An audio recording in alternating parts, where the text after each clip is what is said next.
ሐዋርያትና ነቢያት በመጽሐፍ ቅዱስ ወይም በቅዱሳት መጻሕፍት እንዴት ይገለጣሉ? ሐዋርያት ማለትስ ምን ማለት ነው? ነቢያት ማለትስ ምን ማለት ነው? ሐዋርያነት ሶስት ነገሮችን ይጠይቃል። አንደኛ የጸጋ ስጦታው ሊኖር ይገባል። ሁለተኛ ጌታ ኢየሱስ ክርስቶስን ከትንሣኤው በኋላ በአካል በዚህ አይን ማየት ይጠይቃል። ቀጥሎ በአይን ማየት ብቻ ደግሞ በቂ አይደለም፣ መሾም ይጠይቃል። የሐዋርያት ሥራ ምዕራፍ 1 ቁጥር 24 ላይ ምን ያሉ አንዱን ሲተኩ ከነዚህ አሉ የሁሉ ልብ የምታውቅ ጌታ ሆይ ከነዚህ አንዱን ምን በለው ሹመው። 11ዱ አንድ ሐዋርያት አይሾሙ።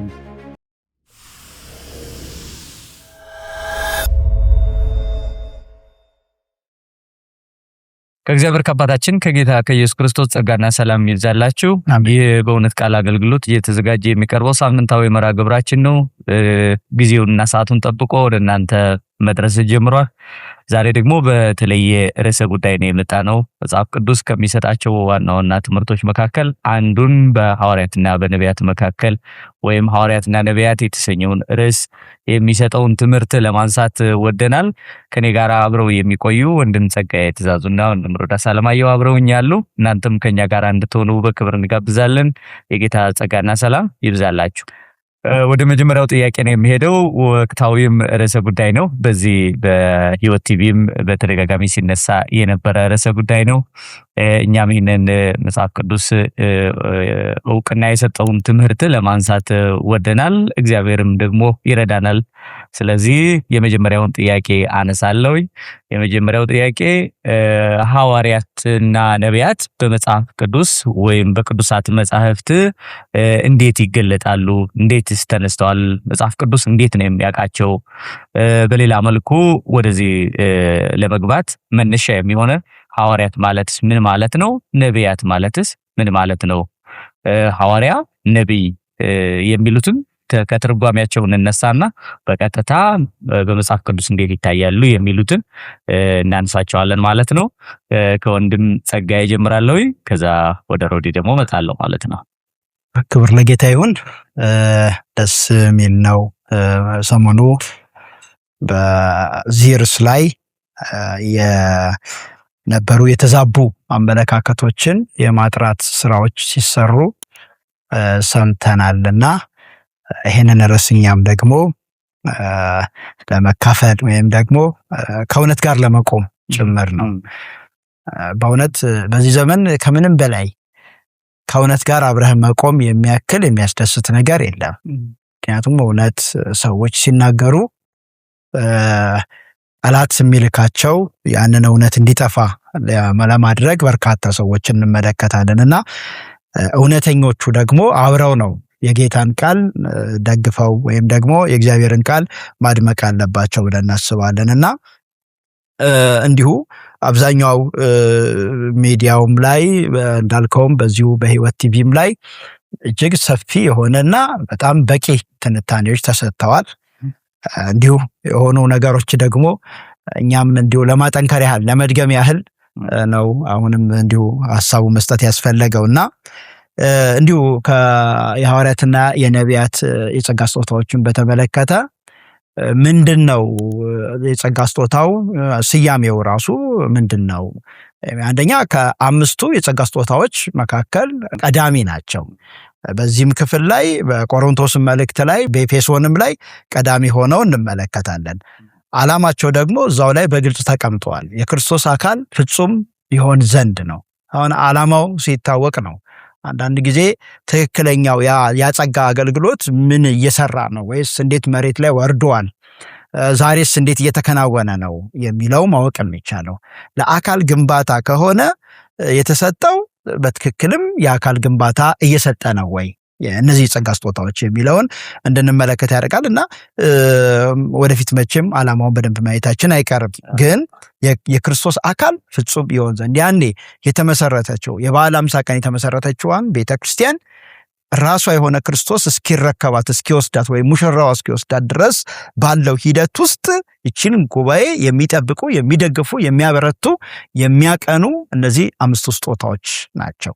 ከነዚህ ከአምስቱ ስጦታዎች መካከል ደግሞ ቀዳሚዎቹ ምናልባትም ወደፊት በደንብ እንገልጻቸዋለን የመሰረት ስጦታ የሚባሉት ሐዋርያትና ነቢያት ናቸው። ሐዋርያ ማለት ያው ብዙ ተብራርቷል በተለያየ መንገድ መልእክተኛ ወይም የተላከ ማለት ነው። የተላከ ነው። ቀጥታ ከአብዛኛው ያው የግሪክ ቃል ነው። የግሪክም አለው የዕብራይስጥም ቃላቶች አሉት። የስርወ ቃሉ የሚያሳየው በዋናነት ከላኪው ቃል ሰምቶ በቀጥታ ለተደራሽ ወይም ደግሞ ለተላከበት ዓላማ ሄዶ የሚናገር ከላኪው ግን የተላከ ነው። ትክክለኛ ላኪው ከሆነ ያደመጠና የሰማ ያንን የሰማውን ሄዶ ሲናገር ሐዋርያ የሚል ስያሜ ያለው በአዲስ ኪዳን ይሁን በብሉይ ኪዳን ጽሑፎች ላይ ሐዋርያ የሚሉ ቃላቶች በጣም በርካታ ወደ 86 ጊዜ ነው እንደዚህ የሚለው እንመለከታለን። ከነዚህ መካከል አብዛኞቹ ሙሉ ለሙሉ ቀርበው የምንመለከተው ለሐዋርያት ናቸው፣ በጌታ ለተሾሙትና ደግሞም ልዩ ሐዋርያ ለሆነው ለጳውሎስ ናቸው። ሌላ በታሪክ ጽሑፍ ላይ አንድ ከዚህ በፊት ያየሁት ምንድነው ጆሲፈስ መጽሐፍ ላይ አውግስጦስ ቄሳር በነገሰ ጊዜ ኢየሩሳሌም ያሉ አይሁዶች መብታቸውን ለማስከበር ከህዝብ ተወክለው የሄዱ ሰዎች ነበሩና እነሱን እንደው በውጪ መጽሐፍ እንኳን እነሱን አፖስቶሎስ ብሎ ጠርቷቸዋል። አፖስቶሎስ ብሎ ምክንያቱም የህዝቡ መልእክተኛ ተብለው የተጠሩበት ሁኔታ እንመለከታለን። ከዛ በተረፈ በመጽሐፍ ቅዱስ ውስጥ ምናልባት አፍሮዲጡ የናንተ መልእክተኛ የሚለው ይሄም ያን የግሪኩን አፖስትል የሚለውን የግሪኩ ቃል የተጠቀመበት ሁኔታ አለ። ከዛ ውጪ ግን ሐዋርያ የሚለው ዋናው መሰረታዊ ሐሳብ የአዲስ ኪዳኑ ትምህርት መሰረታዊ ሐሳብ ግን ሐዋርያ የሚለው ቃል በቀጥታ የተላከ ከማን ከላኪው የተላከ ነው። ለምሳሌ ኢየሱስ ሐዋርያ ተብሏል። የማን መልእክተኛ? አባቴ እንደላከኝ ብሏል። እነዚህ የበጉ ሐዋርያት የምንላቸውና ጳውሎስ ደግሞ ማን የላካቸው? ራሱ ኢየሱስ የላካቸው በቀጥታ እኔ እናንተን ላኳችሁ ብሎ ነው በቀጥታ የሚናገረው። እኔ ከአባቴ ተልኬያለሁ፣ እኔ እናንተን ልኬያለሁ ነውና የተላከ የሚለው ቃል ይሄ በቃ ግልጽ ነው። የተላከ ነው። ከላኪው ድምጽ ሰምቶ ከላኪው መልእክት ተቀብሎ የመጣ ነው። አንዳንድ ትርጉሞችም አሉ። ለምሳሌ እንደ አምባሳደር የሚቆጠር እንደ ልዑክ ያለ አይደለም፣ የአንድ ሀገርን ወክሎ በሙላት ሄዶ ያንን ጉዳይ የሚያስፈጽምም ሆኖ የተቆጠረበት ሁኔታ አለ። እግዚአብሔር ይመስገን በትክክል ትርጉሙን አስቀምጠዋል። ያው ራሱን መላክ አይችልም፣ ከሚልከው ነው መላክ የሚችለው። ያው እንደተረዳሁት ከሆነ ማለት ነው። የሚልክ አካል አለ። የሚላከው ደግሞ በአግባቡ ያዳመጠ የሰማ ሳይቀንስና ሳይጨምር ለሚመለከተው አካል ማድረስ የሚችል ነው ሐዋርያ። ከዛ ነቢያት ወይም ነብይ ደግሞ የእግዚአብሔር አንደበት እንደሆነ ሰምተናል። ወደ ወንድሜ ስመጣ የምትጨምረው ነገር ካለና በመጽሐፍ ቅዱስ ወይም ከቅዱሳት መጽሐፍት አኳያ እንዴት ተገልጠዋል? በአንተ በኩልስ ያለው መረዳት ምን ይመስላል የሚለውን ማንሳት ከቻለ። መልካም ወንድማችን ጸጋዬ በደንብ ትርጉሙን አስቀምጦታል። በተለያየ ይሄ ታዋቂም ትርጉም ነው፣ ብዙም የሚያስቸግር አይደለም። ምንድነው እኔ እንደመነሻ ሐዋርያና ነብይ የሚለውን ሁሌ ሳስብ በቃ ጌታ ኢየሱስ ሐዋርያ ነው፣ ጌታ ኢየሱስ ነብይ ነው። የእምነታችን ሊቀ ካህንና ሐዋርያ ነው። ደግሞም እነ ሙሴ ይመጣል ያሉለት ነብዩ ልዩ ነብዩ ተባለ ነውና የሐዋርያት የተላኪዎች አውራ የነብይ አውራ ዋናው ሐዋርያ ዋናው ነብይ ከራሱ ከጌታ አውድ አንፃር ማለት ነው ጌታችን ኢየሱስ ነው። የሁለቱንም ትርጉም ጌታችን ኢየሱስ ውስጥ እናገኘዋለን፣ በግልጽ እንመለከተዋለን። እንደው ወደ ቃሉ ስመጣ ሐዋርያ የሚለው ቃል ቅድም ጸግሽ እየተናገረ ነበረ። መጽሐፍ ቅዱስ ውስጥ ብቻ ያለ ቃል አይደለም። በዛ ዘመን በነበሩ የግሪክ ተናጋሪዎች ዘንድ የሚታወቅ በእነሱ ዘመን ብቻ እኮ አይደለም፣ ከነሱ ዘመን ከክርስቶስ ልደት በፊት ሁሉ የሚታወቅ ቃል ነው። ለምሳሌ የግሪኩ ሰባ ሊቃናት ትርጉም እንግዲህ ከክርስቶስ ልደት ኦልሞስት ወደ 300 ዓመት በፊት በ280ዎቹ ሰባዎቹ መጨረሻ አካባቢ የግሪክ የዕብራይስጡ መጽሐፍ ቅዱስ ወደ ግሪክ እንደተተረጎመና ሰባ ሊቃናት ሴፕቱአጀንት እንደሚባል እናውቃለን። በዛ ውስጥ አፖስትል የሚለውን ቃል ተጠቅሟል። ምክንያቱም የሚታወቅ ቃል ነው። ለምን? ተላኪ አንደኛ ነገሥት 14:6 ላይ ነው ይሄ ቃል የሚገኘው አኪያ የኢዮርብዓም ሚስት ወደርሱ በመጣች ጊዜ ተልኬልሻለሁ የሚል ቃል ሲናገር አፖስትል የሚል ቃል ተጠቅሟል። ተልኬያለሁ ከእግዚአብሔር የተላከው ማን ነው? አኪያ ወዴት? ወደ ኢዮርብዓም ሚስት መላኩን የሚናገርበት ሁኔታ አለ። እና ሄሮደተስ በዛ ዘመን ይህን ቃል ተጠቅሞታል በእነሱ ጽሑፍ ውስጥም ያለ ሐዋርያ የሚለው ቃል መጽሐፍ ቅዱሳችን ውስጥ ስናገኘው ከሰማይ የወረደ ቃል ሳይሆን በዛ ዘመንም ሆነ በክርስቶስ ዘመን ማለት ነው ከዛ ቀደም በነበረ ዘመን ውስጥ የሚታወቅ ኖርማል ቃል ነው፣ የተለመደ ቃል ነው። ይሄ ቃል በመጽሐፍ ቅዱሳችን ውስጥ አጠቃቀሙ በሁለት መንገድ ይታያል። አንደኛ በቀጥታ ቃሉ በሚሰጠው ትርጉም ብቻ፣ ኖርማል ቃሉ በሚሰጠው ትርጉም ብቻ ልክ እነ ጆሲፈስ እንደተጠቀሙት እነ ሄሮደተስ እንደተጠቀሙት በዛ ዘመን የነበሩ ሰዎች እንደሚጠቀሙት መልእክተኛ የሚለውን ቃል ለማስተላለፍ ብቻ የሆነ መልእክት ይዞ የሚሄድ ሰው ልክ እኛ ሀገር ውስጥ ለምሳሌ ወንድም ጸጋዬ ሮዳስን ቢልከው የግሪክ ተናጋሪ ብንሆን ኖሮ ልባል የምችለው የጸጋዬ መልእክተኛ ጸጋዬ ልኮይ ነው፣ የጸጋዬ አፖስትል ኮመን ወርድ ነው። መልእክተኛ ማለት ኮመን ነው ቃሉ እና በኮመን ትርጉሙ ቅድም እንደተጠቀሰው ለምሳሌ ኤጳፍራ ተጠቅሷል። ሁለተኛ ቆሮንቶስ ምዕራፍ 8 ላይ የአብያተ ክርስቲያናት መልእክተኞች የሚል ቃል አለ። መልእክተኛ ኬት አብያተ ክርስቲያናት ገንዘብ ካሰባሰቡ በኋላ ወደ ኢየሩሳሌም እንዲያደርሱላቸው የላኳቸው መልእክተኞች፣ ለሆነ ዓላማ ለሆነ ግብ የላካቸው መልእክተኞች ናቸው። እነ በርናባስ የመሳሰሉት እንደዚህ ባለ ቃሉ በቃል ብቻ በሚሰጠው ትርጉም መጽሐፍ ቅዱሳችን ውስጥ ይገኛል። እኛ እንደ ርዕሰ ጉዳይ በያዝነው ሐዋርያነትና ነብይነት ላይ ግን ከጸጋ ስጦታ ጋር ተያይዞ የገባ ነው።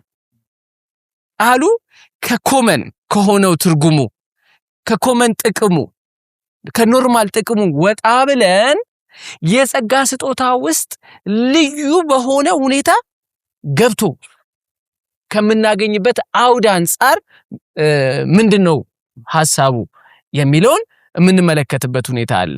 ያ ኮመን ቃል ብቻ አይደለም፣ አሁን የጸጋ ስጦታ ሆኗል። የጸጋ ስጦታ ውስጥ ላሉ የሆኑ አካላት ለብቻቸው የሚሰጠው ደግሞ ትርጉም አለ።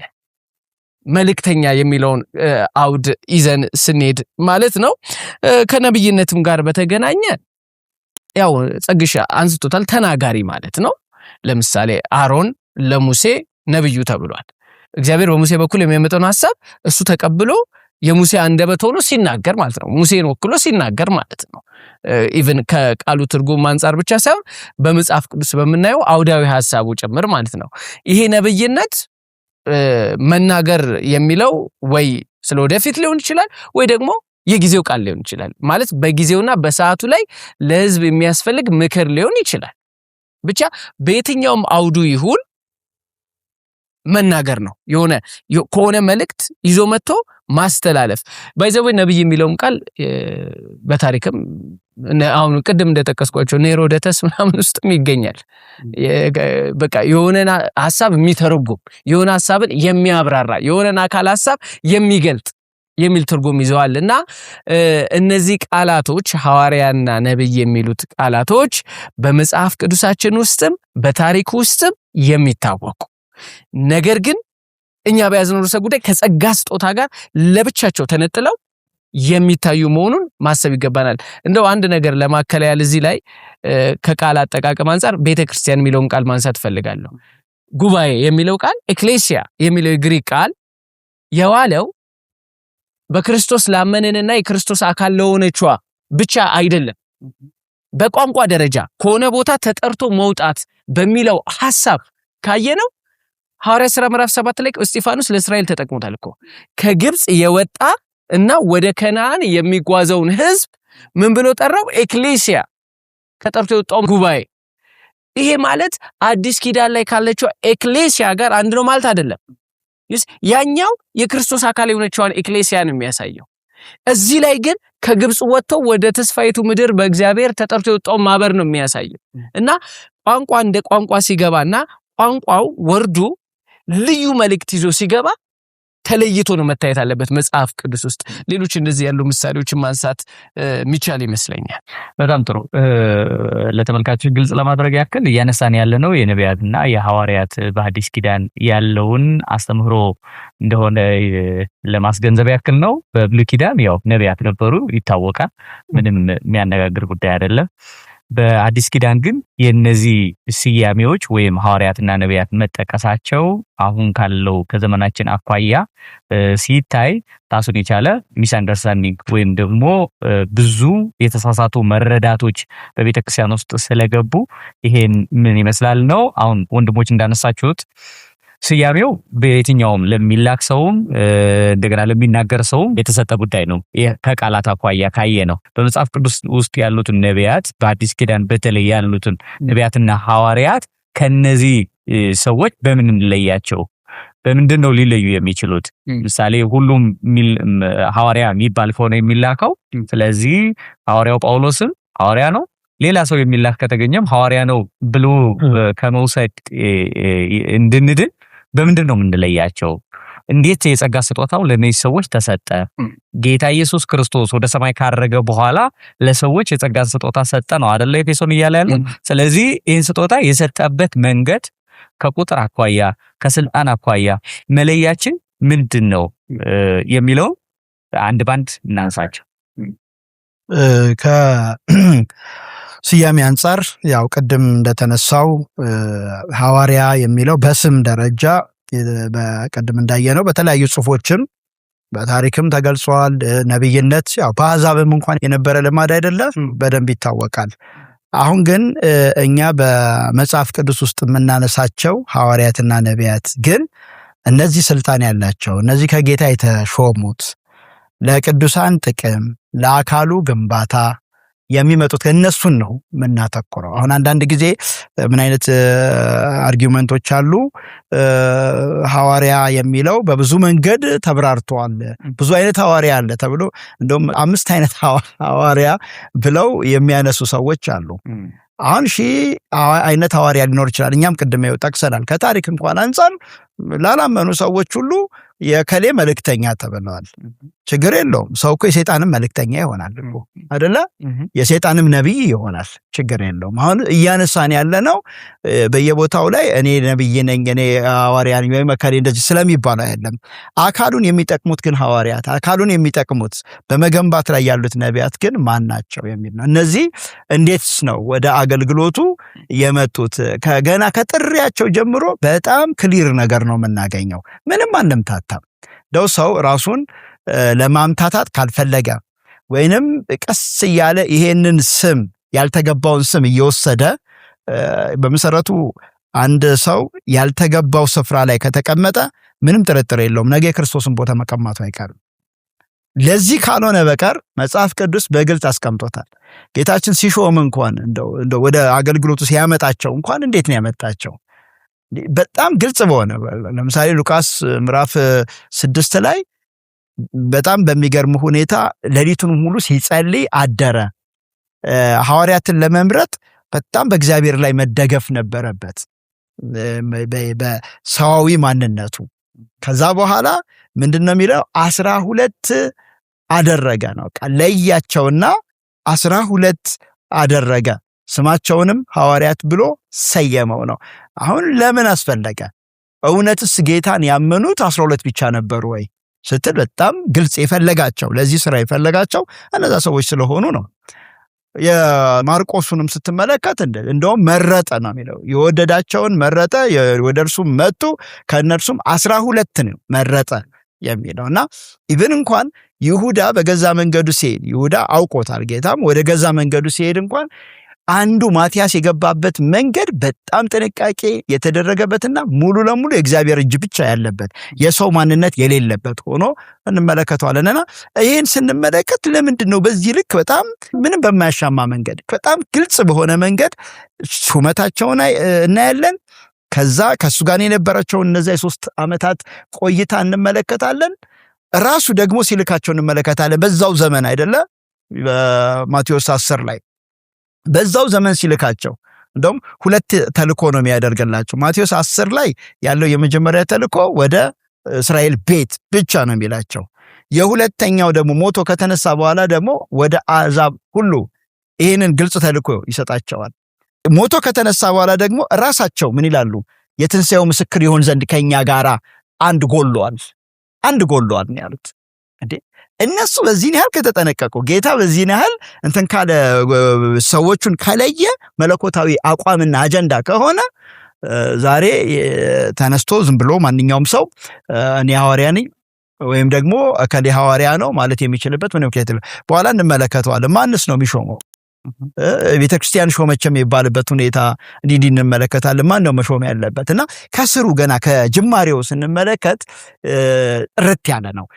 አጠቃላይ ስያሜ በተመለከተ ግን ስያሜው አሕዛብም ውስጥ እንኳን እንመለከተዋለን ቅድም እንደቀረበ። ግን ከጸጋ ስጦታ አንጻር ስንመለከተው ግን ከጥሪ ጀምሮ እስከ መጨረሻ ራእይ ምዕራፍ 21 እስከምናገኘው የቅድስቲቱ ከተማ መሰረት እስከ መሆን ድረስ 12 ከዛ ልዩ ሐዋርያ ደግሞ ጳውሎስ አለ። ስለ ጳውሎስ ግልጽ ነገር ነው ያለን። አሁን ጳውሎስን እንደ ሐዋርያ ለማድረግ የምንጥርበት ሁኔታ የለም፣ ወይም ሌሎችን ገለል ለማድረግ። መጽሐፍ ያለውን ነው እኛ የምንለው አይደል? መጽሐፍ ያለውን ከሆነ መጽሐፉ 12 አስቀመጠ።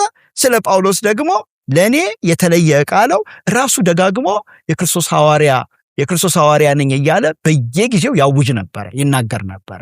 እና ደግሞ የሐዋርያነት መስፈርቶችም ሁሉም አሉት። ሌሎቹ ጋር ግን ይሄንን ልናገኝ አንችልም። እና ጥርት ያለ ነው። ከጸጋ ስጦታ አንጻር ያለው ሐዋርያነት ስንመለከት ግን የተላከ ማለት ነው። ማን ነው የላካቸው? ራሱ ኢየሱስ ብለዋል። እኔ እናንተን እንደላኳችሁ ነው ያለው አይደለ? በይበልጥ ዮሐንስ ወንጌል ላይ በደንብ ያስቀምጠዋል። እና በጣም ግልጽ በሆነ ሁኔታ ለዚህ አጀንዳ ይሄ በይበልጥ የእርሱን ቃል ሙሉ ከአብ እቅፍ ያመጣውን ቃል ተቀብለው በዓለም ሁሉ የማስረግና በሰዎች ሁሉ ይህን ትምህርት የማተም ጸጋ ሙሉ ለሙሉ ለሰጣቸው ለነዚህ ሐዋርያት እንደሆነ ስንመለከት፣ እዚህ ላይ ሌላ መጨመር ግን መለኮታዊ አቋምን መጋፋት ነው ብዬ ነው ማሰቡ። ያው ጸግሽ በተደጋጋሚ እያነሳው ያለ ሐሳብ አለ። ሁላችንም ጋር ተመሳሳይ ነው ሐሳቡ። ስለነዚህ ቃላት ስንነጋገር፣ በተለይ ሐዋርያ የሚለውን ቃል ስንነጋገር የተለመደው የቋንቋ አጠቃቀም በቋንቋ ብቻ ባለው አጠቃቀም ነው ወይስ ስለ ጸጋ ስጦታው ነው እያወራን ያለ ነው የሚለውን ልናሰምርበት እንፈልጋለን አሁን። ምክንያቱም መጽሐፍ ቅዱስ ሁለቱንም ስለሚጠቀም እንደ አንድ የቋንቋ ቃል ብቻ ይጠቀመዋል፣ እንደ አንድ የጸጋ ስጦታ ብቻ ይጠቀመዋል። እኛ እየተነጋገርን ያለው ሐዋርያትና ነቢያት ሲባል ስፔሲፊክ በጸጋ ስጦታ ውስጥ ስላለው ትርጉም ነው፣ ወይም በጸጋ ስጦታ ተሰጥቷቸው በዛ ስም ስለተጠሩት ነው እንጂ ስለና አፍሮዲጡም አይደለም፣ ስለ አብያተ ክርስቲያናት መልእክተኞችም አይደለም፣ ስለነሱ አይደለም። እሱ የጸጋ ስጦታ አይደለም፣ ቋንቋ አጠቃቀም ነው ብለናል። ወይ ሐዋርያትና ነቢያት በመጽሐፍ ቅዱስ ውስጥ የማይነጣጠሉ በአብዛኛው ተጣምረው የሚቀመጡ ስጦታዎች ናቸው። በተለይ አንደኛ ቆሮንቶስ 12፣ ኤፌሶን ምዕራፍ 2፣ 3፣ 4 ሐዋርያትና ነቢያት ይላል። ሐዋርያ ካለ ቀጥሎ ነብይ የሚል ቃል ይጠቀማል። ወይ አንድ ላይ የሰሩትን ስራ ወይም አንድ ላይ የፈጸሙትን፣ ወይ በጸጋ ስጦታ ረድፍ ደግሞ ከተቀመጡ ተከታትለው ነው የሚመጡት። ሐዋርያት ነቢያት እያሉ ነው፣ አይነጣጠሉ። በጣም የተገናኙና የተያዙ የስጦታ አይነቶች ናቸው። ሐዋርያ የሚለው የጸጋ ስጦታ 3 አይነትም አይደለም 4 አይነትም አይደለም። ጸግሽ እንደተናገረው መጽሐፍ ቅዱስ ላይ የምናውቀው ከጸጋ ስጦታ አንጻር ከሆነ አንድ ሐዋርያነት ነው ያለው። ያም ሐዋርያነት በግልጽ ምን አይነት እንደሆነ ተነግሮናል። እንግዲህ የሐዋርያነት የጸጋ ስጦታ ብቻ አይደለም እንዳልነው ሹመትም ነው ከሌሎቹ የሚለየው። መጽሐፍ ቅዱስ ውስጥ አስተማሪ፣ ወንጌላዊ፣ ነብይነት፣ ሌሎች የጸጋ ስጦታዎች ላይ ሹመት አናገኝም። ሐዋርያነት ላይ ግን ልዩ በሆነ ሁኔታ ሹመት አለው። ሐዋርያነት 3 ነገሮችን ይጠይቃል። አንደኛ የጸጋ ስጦታው ሊኖር ይገባል። ጌታ ጳውሎስ ሮሜ ምዕራፍ 1 ቁጥር 5 ላይ እንደተናገረ ጸጋንና ሐዋርያነትን ተቀበልን። የሐዋርያነት የጸጋ ስጦታ አንድ ያስፈልጋል፣ ግን የጸጋ ስጦታው ብቻ በቂ አይደለም። ሁለተኛ አስቀድሞ የሚጠይቃቸው ነገሮች አሉት። ምንድናቸው? ቅድም ጸግሽ እያነሳ ነበረ። ጌታ ኢየሱስ ክርስቶስን ከትንሣኤው በኋላ በአካል በዚህ አይን ማየት ይጠይቃል። ሐዋርያት ሥራ ምዕራፍ 1 ላይ ሐዋርያው ጳውሎስ አንደኛ ቆሮንቶስ ምዕራፍ 9 ላይ የተናገረበት ሁኔታ አለ። በዓይኔ አላየሁትም ነው ያለው። በዓይን ማየት ይጠይቃል። ቀጥሎ በዓይን ማየት ብቻ ደግሞ በቂ አይደለም፣ መሾም ይጠይቃል። ይሄን ሁሉ ብታሟላ እንኳን ካልተሾምክ ትወድቃለህ። ይሲ ማቲያስና ዮሴፍ ቅድም እንደተነሳው አንዳቸው ብቻ ነው የገቡት። ሁለቱም ሊሆኑ አልቻሉም እዛ ቦታ ላይ። ለምን? የሹመቱ ጉዳይ ላይ አንደኛውን ጌታ ወደ ጎን አድርጎ አንደኛውን ብቻ ሾሞታል። ሐዋርያነት ማለት የጸጋ ስጦታ ሲደመር ቅድመ ሁኔታዎች ሲደመር ሹመት አንድ ላይ ተደምረው በአንድ ሰው ላይ የሚኖር የአገልግሎት ዘርፍ ነበር። በዛ ዘመን በአገልግሎት ዘርፍ ነበር። ከነቢያት አንፃር ነቢይ የጸጋ ስጦታ ብቻ ነው። ቀጥታ እግዚአብሔር የጸጋውን ስጦታ የሰጣቸው ሰዎች በዛ ዘመን ከሐዋርያት ጋር ተጣምረው ሲያገለግሉበት የነበረ የስጦታ አይነት ነው። ያ የስጦታ አይነት ወይ የጊዜው ቃል ሊሆን ይችላል፣ ለጊዜው ቅድም እንዳልነው፣ አልያ ደግሞ ስለ ወደፊቱ የጊዜው ቃል እነ ይሁዳ እነ ሲላስ ሊጠቀሱ ይችላል። የወደፊቱን በተመለከተ እነ አጋቦስ እነ ሐዋርያው ዮሐንስ ልንጠቅስ ይችላለን። በአዲስ ኪዳን ብቻ እነዚህ ነቢያቶች የአዲስ ኪዳን ነቢያቶች ናቸው፣ የብሉይ ኪዳን ነቢያቶች አይደለም። ሲጠቀሱም ራሱ ሐዋርያትና ነቢያት ከሐዋርያት ቀጥሎ ነው የሚጠቀሱትና በዚህ መንገድ ነው እነዚህ ስጦታዎች አንዳንድ ስጦታዎች ናቸው፣ የተለያዩ ስጦታዎች አይደሉም። አሁን እዚህ ውስጥ ምንድነው እየተነሳ ያለው? በሐዋርያት መካከል ስመጥር ነበሩ። እኛ ሐዋርያት ለምሳሌ ሐዋርያው ጳውሎስ ሲጽፍ ራሱንና አብሮት ያለውን ሰው ሲጽፍ እኔና አፕሮዲቱም ሊል ይችላል፣ እኔና ሲልዋኖስ በሚልበት ጊዜ ደርቦ ሐዋርያት ናቸው ብሎ የመቁጠር እኔ ሐዋርያ ነኝ ገሌ ደግሞ እኔ ጋር አለ ስላለ እነሱም አብረው ሐዋርያ ናቸው ብሎ ይታሰባል። እና እነዚህን የመሳሰሉትን ሰዎች የሚያነሷቸው ጥያቄዎች አሉ። ቅድም ያነሳሁትን ይህንኛውን ግዴታ ሐዋርያ ለመሆን ግዴታ ማየት አለብን ወይ የሚሉትን ሰዎችስ ምንድነው የምንመልስላቸው? እንዲህ እኔ ያው ወደ እንትኑ ገባን መስፈርቱ እና ጥሩ ነው። ፊት ለፊት ላይ መጠየቅ ያለባቸውን ብዬ የማስበው ምንድነው የሐዋርያነት መስፈርት ወይም አንድ ሰው በጌታ የተጠራ ሐዋርያ ነው የሚያስብለው ምንድነው የሚለው ይሄን እናያለን። ከዛ ደግሞ ጌታ በቀጥታ የሾማቸው 12 አሉ፣ እነሱ እንመለከታለን። ምን ያህል መሰረት እንደሆኑ ቅድም ሮዲ አንስቶታል። ኤፌሶን ምዕራፍ 2 ላይ ምዕራፍ 3 ላይ ምዕራፍ 2 ላይ በሐዋርያትና በነቢያት መሰረት ላይ ታንጻችኋል ብሎ ማዘን ራስ ክርስቶስ ነው ይላል። ምዕራፍ 3 ላይ ደግሞ የተገለጠው አሕዛብ አብረው እንዲወርሱ የአሕዛብ ወደ ሙላት ወደ ክርስቶስ አካል መግባት ይሄ በሐዋርያትና በነቢያት እንጂ በቀደመው ዘመን አልታወቀም። ስለዚህ የዛን ዘመን መሰረት የዛን ዘመን እውነት ገላጮች እነሱ እንደነበሩ እንመለከታለን። አገልግሎታቸው እንዴት ነበር? ሐዋርያት ቀጥታ የሚናገሩት ኢየሱስ አፋቸው ላይ ያስቀመጠው ቃል አለ። እኔ ነገርኳችሁ ብሏቸዋል። እንደውም በጣም ደስ የሚለው ይሄ እሱ የነገራቸው ቃል በጣም ስትሮንግ እንደሆነ የምትመለከተው ለራሳቸው ሐሳብ እንኳን አልተውም። ቅዱሱ መንፈስ ሲመጣ ያሳስባችኋል አላቸው። በቅዱሱ መንፈስ የተደገፈ ነው። ዮሐንስ ሲጽፍ ከ60 ዓመት በኋላ ራሱ አይደለም፣ እሱ የአቅም የለውም እያንዳንዱን ነገር አስታውሶ ሊጽፈው። ነገር ግን እግዚአብሔር መንፈስ በእርሱ ውስጥ አቅም ደጋፊ ሆኖ ቃሉን ጥርት አድርጎ ከአብ ዘንድ የመጣው የከበረው እውነት በቀጥታ በሐዋርያቱ ብዕር እንዲፈስልን ለኛ አሁን እንድንጠቀምበት የሆነው በዚህ ምክንያት እንደሆነ እንመለከታለን። ሌላው የመሰረት ስጦታ የሚለው ሌላው በጣም እናረጋግጠው ምንድነው? አንደኛ ዮሐንስ መልእክት ምዕራፍ 1 ቁጥር 1 ላይ ጀምሮ ስትመለከት ምን ይላል? ስለ ሕይወት ቃል ከመጀመሪያ የነበረውን ነገርናችሁ ይላል አይደለ? ከዛ በኋላ ይሄ ሕይወት ከየት ነው የመጣው? ከአብ ዘንድ የነበረው አለ ለኛ የተገለጠው ለሐዋርያቱ ነው የመጀመሪያ የተገለጠው። እኛ ደግሞ የተገለጠልን እናንተ ነግራችኋለን። እኛ ምን ነግራችሁን ስትሰሙ ከኛ ጋር ህብረት አላችሁ። ለዳድ ጊዜ ወደፊት እንመጣበታለን። ሐዋርያት የግድ አሁን ያለንባት ጉባኤ ውስጥ በስጋ ማየት አለብን ወይ ስንል እንኳን ዛሬ ያኔም ይሉ ያኔም ሐዋርያው ሲጽፍ እኔም ጽፍላችሁን እኔም ነግራችሁን ስትሰሙ ከኔ ጋር ህብረት ታደርጋላችሁ ነው። 12 እኮ ናቸው። ያኔም ዓለምን አላዳረሱም። ከዛ በተረፈ መስፈርቱ እንደሆነ ዋናው ነገር መስፈርቱ ምንድነው የሚለው ቅድም ሮዲም ጀምረዋል። የመጀመሪያ ክርስቶስን በአካል ያዩ ተብሏል አይደለ? ክርስቶስን በአካል ማየት ምን ብሏል ዮሐንስ? ስለ ሕይወት ቃል ከመጀመሪያ የነበረውን እነግራለን ካለ በኋላ በአይን ያየነውን የተመለከትነውን ብሏል። እነዚህ ምስክር የሆኑት ይሄ መጽሐፍ የጻፉልን መለኮታዊ እውነት እንደወረደ የነገሩን ቤተክርስቲያን የተመሰረተችው በሐዋርያት ትምህርት ላይ ነው። እንደውም የመጀመሪያ ሲሰበሰቡ ምንድነው ቅድም ጠቅሰዋል ሮዳስ በሐዋርያት ትምህርት ይተጉ ነበረ። ምንድነው የሐዋርያት ዶክትሪን ማለት ነው። የቤተክርስቲያን ዶክትሪን ማለት የሐዋርያት ትምህርት ነው።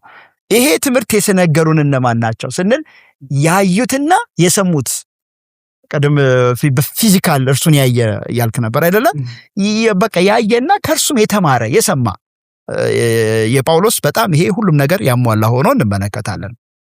አንደኛ ቆሮንቶስ ምዕራፍ 9 ቁጥር 1 ላይ ስትመለከት ራሱ ጳውሎስ ምን ነው ጌታችን ኢየሱስ ክርስቶስ አላየሁትም ምን አለ ሲያረጋግጥ።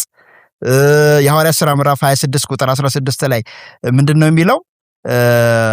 ስለዚህ እኔን ባየህበት ነገር ለአንተም በምታይበት ነገር አገልጋይና ምስክር ትሆን ዘንድ ልሾምህ። የሹመቱ ራሱ ቀጥታ ከሱ የሚደረግ ነገር ነው።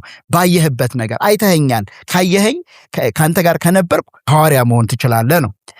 አንደኛ ዮሐንስ መልእክትም ላይ ቀደም እንዳልነው ይሄንኑ ክብር እንመለከታለን። ስለዚህ በአይን የተመለከቱ ያዩ ከእርሱ ጋር አብረው የነበሩ መሆናቸው በጣም ብዙ ጥቅሶችን ሌሎችንም ማየት እንችላለን። ሌላ ሐዋርያትን ሲሾሙ ያየነው ራሱ ላኪው ባለስልጣኑ ራሱ ነው። በቃ ሌላ ማንም አይደለም። ራሱ ላኪው ነው የሚሾመው። ሉቃስ 6:13 ላይ ቀደም ያልኩት ከእነርሱም 12 መረጠ አለና ሐዋርያት ብሎ ሰየማቸው። ኦልሬዲ ሾመ ማለት ነው። የሐዋርያት ሥራ ምዕራፍ 1 ቁጥር 24 ላይ ምን ያሉ አንዱን ሲተኩ ከነዚህ አሉ የሁሉ ልብ የምታውቅ ጌታ ሆይ ከነዚህ አንዱን ምን በለው ሹመው። 11 አንድ ሐዋርያት አይሾሙ። እኔ የአሁኑ ድፍረት ከየት እንደመጣ ግራ የሚገባ ነው። የሆኑ ትልቅዬ ሰውዬ በእድሜ ያረጁ ምናምን ተብለው አንድ ብልቃት ዘይት አምጥተው ሰውየው ላይ አፈሰሱ። የአሁኗ ቤተክርስቲያን አቅም ያጣቸው ሐዋርያ ስለሌለ ነው ተባለ። የሚገርም ግን የበለጠ ጠንቅን የሆነባት ምንም አልጠቀሟትም። እነዚህ ሐዋርያት የተባሉት ለራሳቸው ነው የኖሩት። ምናልባት የራሳቸው ኑሮ አሻሽለዋል እና ከኢየሱስ ውጪ ማንም ሲሾም አልተመለከትንም። ስለዚህ ቀጥታ ሿሚው ራሱ ጌታችን እንደሆነ እንመለከታለን። ሌላው የሐዋርያት ሥራ ምዕራፍ 26ም ላይ ቀደም ያየነው ልሾምህ ታይቼልሃለሁ ነው። በቃ ኢየሱስ መጥቶ ፊቱ የቆመው ለምንድን ነው? ለጳውሎስ ፊት የቆመው ልሾምህ ነው። በቃ አይቶት በጣም የሚገርመኝ የጳውሎስ ማየት ብቻ የለም እኮ ተምሯል ከኢየሱስ አይደለ? ገለጠልኝ፣ ስጋና ደም አልገለጠልኝም። ገላትያ 1:15 ላይ ማየት እንችላለን። ስጋና ደም አልገለጠልኝም፣ ሁሉ ጌታ ገልጦልኛል ነው ያለው። ከጌታ ተመሬያለሁ ነው። ኢቭን የጌታ እራትን እንኳን ሲናገር ምን አለ? ከጌታ የተቀበልኩትን ለእናንተ እነግራለሁ።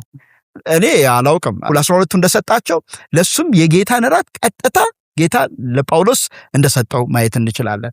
ሌላ አንደኛ ጢሞቴዎስ ምዕራፍ 1 ቁጥር 12 ላይ ለአገልግሎቱ ሾመኝ በቃ ብሎ እነዚህን ባጭሩ ማየት ይችላል። ሌላ የትንሣኤ ምስክር ነው። ሶስተኛው የትንሣኤ ምስክር፣ ትንሣኤውን በአይን ያየ መሆን አለበት ሐዋርያ። ይሄንን እኛ አይደለንም ብንለው፣ አሁንም እያንዳንዱ ብናነሳው ነገር የኛ አቋም አይደለም፣ የመጽሐፍ ቅዱስ አቋም ነው። የሐዋርያት ሥራ ምዕራፍ 1:21 ላይ ምን አሉ? ከነዚህ አንዱ ከኛ ጋር የትንሣኤው ምስክር ይሆን ዘንድ ይገባል። 11 ምስክር አለ፣ አንድ ይቀራል 12። በእርግጥ እነዚህ 12 ቁጥር ለምን 12 ተደረገ የሚለው በኋላ እናብራራዋለን። የእግዚአብሔር ሕዝብ በብሉይ ኪዳንም በአዲስ ኪዳንም በ12 አስተዳደራዊ ቁጥር እግዚአብሔርን እንዳባዛውንም እናውቃለን። እና ከነዚህ አንዱ የትንሣኤ ምስክር ሊሆን ይገባል። ጎሎ መቆም የለባቸውም። ለዚህ ነው የሐዋርያት ሥራ ምዕራፍ 2 ላይ ስትመለከት ጴጥሮስ ከ11 ጋር ቆሞ ይላል። 12ኛ ሆኖ ምስክር ሆኖ እንመለከታለን። ሌላ የሐዋርያት ሥራ ምዕራፍ 2 ቁጥር 32 ላይ ይህ ኢየሱስ እግዚአብሔር አስነሳዋልና ለዚህም ነገር እኛ ሁላችን ምስክሮች። ስንት? 12ቱ ነው አብረው የቆሙት። እኛ ሁላችን ምስክሮች ነን የሚል እንመለከታለን። ሌላ የሐዋርያት ሥራ ምዕራፍ 10 ቁጥር 40 ላይ እግዚአብሔር በሶስተኛው ቀን አስነሳዋለ ኢየሱስን ይገለጥም ዘንድ ሰጠው ይልና ይኸውም ለሕዝብ ሁሉ አይደለም፣ ነገር ግን በእግዚአብሔር አስቀድሞ የተመረጡ ምስክሮች ለሆንን ለእኛ ነው እንጂ ከሙታን ከተነሳ በኋላ ከእርሱ ጋር የበላን የጠጣን እያለ ለእኛ መጀመሪያ ለእኛ ተገለጠልን ታየልን ነው። ታዲያ ጳውሎስስ ይህንን አይተዋል ወይ? እንደው የጳውሎስ እንትን ላይ ከድሮ ጀምሮ ጥያቄ ይነሳል። አሁንም እኮ የሚገርመው ሌሎቹ ሐዋርያት አሉ ለማለት ሰው በጣም ጦርነት የሚፈጥረው ጳውሎስ እንዴት ይገባል? ሌሎች 12 ብቻ ከሆኑ እንዴት ይገባል ነው። በቃ እግዚአብሔር የራሱ አሰራር ነው። 12 አደረገ። አንደኛውን ደግሞ ለእኔ ስም የምትሸከም የመርጬሃለሁ ለእኔ የተመረጥክ ዕቃ ነው ብሎ ጌታ ከተናገረ እኔ ማንኝ የእግዚአብሔርን ነገር ልመረምር ምነሳ? እኔ እንደተባልኩ ነው እንደተሰጠኝ ነው ላምን የሚገባኝና ግን ቢሆንም ጳውሎስም ኢየሱስን ትንሣኤ አይተዋል በሚገርም ሁኔታ። ምናልባት ጳውሎስ ያመነው ምናልባት 8 ዓመት ነው እንደዚህ አካባቢ ይመስለኛል በኋላ ነው የመጣው። አንደኛ ቆሮንቶስ ምዕራፍ 15 ቁጥር 8 ላይ አስቀድሞ ለኬፋ ቀጥሎ እንደዚህ ያህል ሰዎች አለና ከዛ በኋላ ቁጥር 8 ላይ ከሁሉ በኋላ እንደ ጭንጋፍ ለመሆን ለእኔ ደግሞ ታየኝ አለ። ስለዚህ በጣም ግልጽ የሆነ ማህተም ነው ያለው። ምንድነው? የትንሣኤ ምስክር ትንሣኤውን ያየ መሆን ያለበት ነው። የመጨረሻው የሐዋርያነት ምልክት ያለው ራሱ ይናገራል አይደለ? የሐዋርያት ምልክት የለኝም እኔ አለኝ እንደ ሌሎቹ ሐዋርያት ይላል። የሐዋርያነት ምልክት ምንድን ነው? ጴጥሮስ ጥላው ይፈውስ ነበር፣ ጨርቁ ይፈውስ ነበር። ጳውሎስም ጨርቁ ይፈውሳል፣ ጥላው ይፈውሳል። ፈውስ ይፈውሱ ነበር፣ ሙታን ያስነሱ ነበር፣ እውር ያበሩ ነበረ።